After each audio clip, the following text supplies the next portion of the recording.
Good daughters never say no to their parents. gabdhaha fiicani marna waalidkooda wax kama diidaan oo maya ma dhahaan aabbahay wuxuu ila doonayay in aan guursado aniguna waxaan ku idhi aabe haddii ay farxadaada tahay waan guursanayaa adiga dartaa runtii aniga guurkaasi wax farxada iima lahayn 2 sano kadib guurkaygii waxaan galay shil gaadhi ninkayga oo baabuurka waday ayaa hurda la tagtay baabuurkii wuxuu nala galay god isaguna wuu isbadbaadiyay daaqada baabuurka ayuu ka booday waan ku faraxsanaa in uu badbaado anigu se baabuurka ayaan ku dhex jiray waxa ay soo gaadhay dhaawacyo badan lafta dhabarka ayaa ay jabtay lafta gacanta midig lafta garabka iyo xabadka ayaa ay wada jajabay lafaha feeraha oo dhan waa ay burbureen laakiin dhaawaca aniga noloshayda oo dhan bedelay wuxuu ahaa dhaawaca lafta dhabarka iga soo gaadhay dad badan ayaa gurmad ahaan iigu yimid si ay ii badbaadiyaan waxay i siiyeen neef gaarigana way iga soo saareen intii ay baabuurka iga soo jiidayeen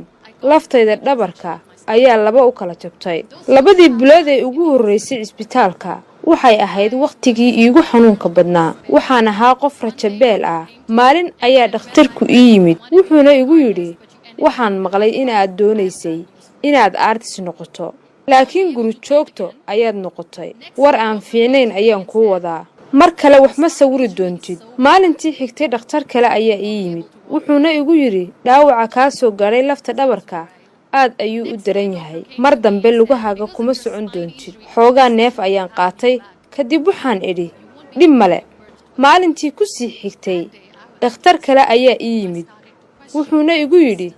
jabista laftaada dhabarka iyo kabitaankii lagu sameeyay daraadeed caruur ma dhali doontid maalintaas aad ayaan u murugooday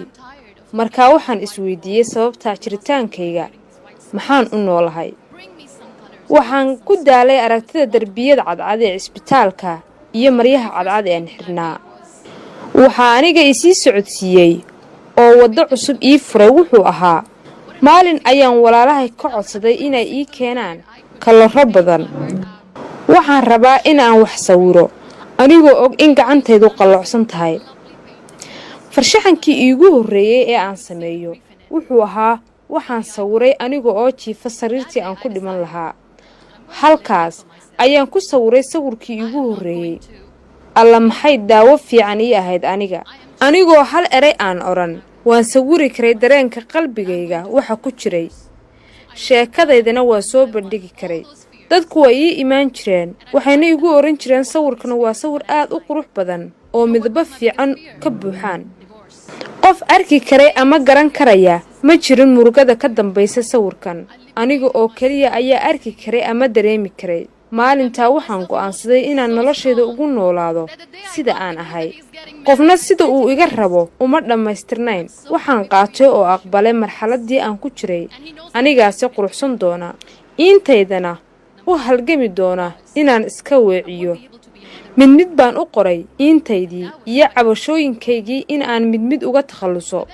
ma garanaysaa cabsidii iigu weynayd waxay ahayd furiin maalintii aan go'aansaday intaasi ay cabsi oo kaliya ahayd maalintaas ayaan xoreeyay nafsadayda aniga oo ninkaygii fasaxay dareenkaygana waan xoojiyay waana maalintii aan maqlay in ninkaygu uu naag kala guursanayo fariin ayaan u diray isaga waxaana ku idhi waan ku faraxsanahay guurkaaga cusub waxaan kuu rajaynayaa nasiib wacan isaguna wuu og yahay inay iga dhabahayd xataa inaan u duceeyo ilaa maanta cabsida labaad waxay ahayd in aanan mar kale hooyo noqon doonin taasina murugo bay ii ahayd kadib waxaan go'aansaday in ay jiraan carruuro badan oo daafaha caalamka jooga kuwaasoo kaliya u baahan qof korsada wax micno ah keeni mayso in aad iska ilmayso bax oo mid hooyo u noqo aniguna sidaas ayaan sameeyay magacayga waxaan siiyay ururo iyo xarumaha agoonta muddo ayaan sugayay 2 sano kadib waxaa la iga soo wacay magaalo yar oo Bakistaan ku taala waxay igu dhaheen sow adiga Muniiba Masri ma tihid waxaan haynaa wiil yar ma rabtaa inaad hooyo u noqoto sidii dareenkii foosha inuu hayo oo kale ayaan dareemay oo u farxay waxaan dhahay haa aniga korsan doona oo hooyo u noqonaya waan u imaanayaa si aan u soo kaxaysto maalinta wiilku wuxuu jiray 2 beri haddana wuxuu jiraa 6 sano ma og tahay markaad curyaan kursi ku noqotid muxuu yahay waxa ugu xanuunka badan dadku waxay moodayaan in aysan dadka kale la jaan qaadi karin aqbali karin iyaga sababtoo ah dadka annaga oo kale ah dhinaca dunida wanaagsan dad aan wanaagsaneyn ayaan ka nahay waxaan go'aansaday in aan bilaabo inaan wax badan bulshada ka dhex muuqdo waxaan bilaabay farshaxanka waxaan ku biiray gabdhaha modelka ah ee dharka xayeysiiya sidoo kale waxaan ku biiray TV-ga qaranka ee Pakistan waxaan noqday safiir sharafeedka dumarka dalka Pakistan u qaabilsan UN-ka haddana waxaan u doodaa xuquuqda carruurta iyo haweenka 2015 waxaan ka mid noqday 100 haweenka ah ee dunida ugu saameynta badan marka haddii aad adigu isku aqbasho sida aad tahay aad aaminto naftaada adigana caalamku wuu ku aqoonsanayaa wax walba adiga gudahaaga ayay ka bilowdaan mar walba nolosha wax qurxoon oo fudud ayaan ka sawiranaa sidii aan rabnay haddii ay noo ahaan weydo waynu isdhibnaa anigu marna ma aan rabin in aan kursiga curyaanka ku fadhiisto xitaa waligay kuma fikirin noloshu waa tijaabo iyo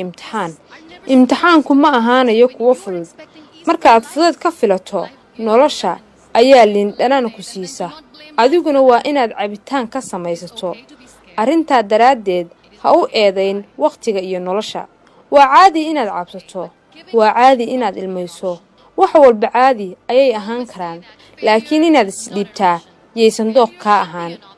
waxaan leeyahay haddaad guulaysato waa soo kici kartaa oo guulaysan kartaa taas ayaana adiga jidka fiican kugu sii wadi karta daqiiqad kasta oo noloshaada ka mid ah si fiican u qaado ku noolow noloshaada farxadda dhabta ahi waa adiga oo mahadiya kuna qanca waxa aad haysato marka noqo mid alle u mahadnaqa noolow daqiiqad kasta dardaarankayga ugu dambeeya waxa weeye adigu ha dhiman geerida horteed Embrace each and every breath that you are taking. Celebrate your life. Live it. Don't die before your death. aniga alxamdulilah ilaahay ka sokor mansabkaan hadda maanta ardaydan ugu sarreeyay waxaan dhihi karaa qaybay waxaan kaa jaamacadda bariga afrika haddii aan waxyar tusaaleeyo simistaradii hore ee kuliyadaha aan diganaynay markay jaamacaddu na siiyaan dhiirigelin oo ay fiiga jaamacadda naga dhaafaan oo munaasabad noo agaasimaan ee shahaado shukri oo taqdiira na siiyaan ee xitaa waalidiintii warqado intii loo daabacay hambalyaa lagu yidhi waalidkay aabahay markaan u geeyo maanta aad buu u farxay warqad ay bariga afrika u soo qoreen oo leeyihiin ardayda dadaalka ay samaysay simistaro hore oo ku faraxsan dadaalkaas wuxuu igu dhiirigeliyay